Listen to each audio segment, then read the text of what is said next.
যখন 2024 সালের আগস্ট সেপ্টেম্বরে আপনার বাংলাদেশের ইসলামিক বিপ্লব সাধিত হয়েছিল, আমি ওটাকে ইসলামিক বিপ্লবই বলবো, কারণ এর পেছনে জামাতি এবং ইসলামপন্থীদের হাত ছিল, অবশ্য আমেরিকারও হাত ছিল, এটা তো আজকে প্রমাণিত। এটাকে আপনারা ছাত্র বিপ্লব বলুন, কেউ অগাস্ট বিপ্লব বলুন, ডাজন্ট ম্যাটার। এটা in a very practical case it was all along Islamic বিপ্লব, যদিও তাতে প্রগ্রেসিভরা হাত মিলিয়েছিল, একদম ইরানের মতো আর কি, হাসিনার স্বৈরাচারের বিরুদ্ধে, যাকে সেটা পরের ব্যাপার। তো সেই সময় আপনারা জানেন যে সেই সময় থেকে শুরু করে এই বাংলাদেশের নির্বাচন পর্যন্ত, অর্থাৎ তারেক রহমান প্রধানমন্ত্রিত্ব নেওয়া পর্যন্ত, প্রায় মানে টোটাল হিসাব করে দেখতে গেলে আমি বিভিন্ন জায়গায় বিভিন্ন হিসাব পেয়েছি।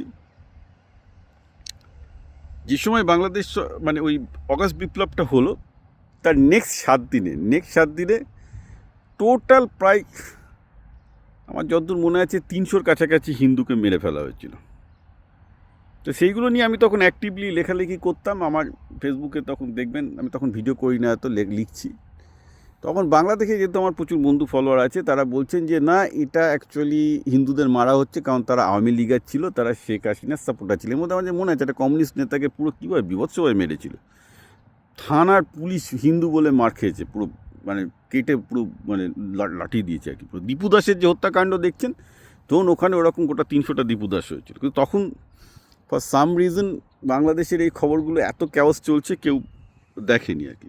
কিন্তু সবাই ভেবেছে যে political violence, it's not a communal violence, not directed against Hindus. ভাবা হচ্ছিলো যে ওটা একটা পলিটিক্যাল ভায়োলেন্স হচ্ছে, যে শেখ হাসিনার সাপোর্টার বলে তারা মারা গেছে। আজকে পশ্চিমবঙ্গেও কিন্তু একই রকম হলো, যে পশ্চিমবঙ্গে 4th মে বিজেপি ক্ষমতা দখল করলো তৃণমূল থেকে। এটাও কিন্তু একই রকম ব্যাপার, কারণ তৃণমূলের মমতা ব্যানার্জির শাসনও কিন্তু শেখ হাসিনার শাসনের সমপরিমাণ, 15 বছর, একদম এক্স্যাক্ট সেম।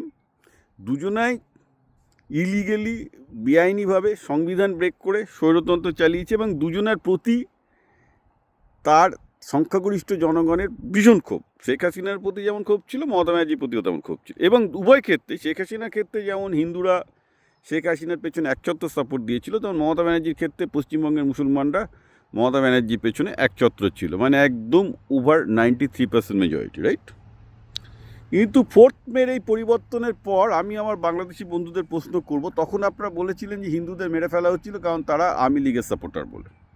আজকে এতগুলো মুসলমান যারা তৃণমূলের সাপোর্টার, কটা মুসলমান মারা গেছে 4th মের পোস্টপুল ভায়োলেন্সে? পোস্টপুল ভায়োলেন্স হয়নি, যেটুকু হয়েছে সেটা মানে যারা আমরা পশ্চিমবঙ্গতে, আমরা আমার 53 বছর বয়স হচ্ছে, পশ্চিমবঙ্গে আমরা নির্বাচন বহুদিন থেকে দেখছি। পশ্চিমবঙ্গে ক্ষমতা বদল হলে, মানে যদি 2011-এ যেটা দেখেছিলাম, সিপিএমের ঘর বাড়ি জ্বালিয়ে দিয়ে অনেকে মারা হয়েছিল, ঠিক আছে? এবং আগের বার যখন বিজেপি হেরে গেল, তখনই তো বেসিক্যালি প্রায় 200 জনকে মেরে ফেললো। 200 জন হিন্দু মারা গেছে আগের বার। দেখুন, হিন্দুদের জায়গায় হিন্দুরাই মারা গেছে আগের বার। কি মানে ইজি নাকি?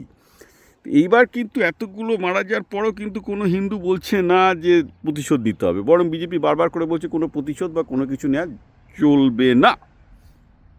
তো আমি বাংলাদেশি বন্ধুদের কাছে প্রশ্ন করছি এটা, যে বেসিক্যালি এটা খুব ভালো করে ভেবে দেখুন, যে আপনারা আরএসএসকে বলছেন খুনি সন্ত্রাসী পার্টি। আপনারা এত ভালো যে বাংলাদেশে ইসলামিক বিপ্লব হওয়ার পর, অগস্টের ওই ইসলামিক বিপ্লব হওয়ার পর 7 দিনের মধ্যে যত যে জায়গায় হিন্দু মাস্টারমশাই প্রধান যেসব জায়গায় ছিল, সেগুলো তো সরানো হলোই, অনেককে মেরেও ফেলা হলো।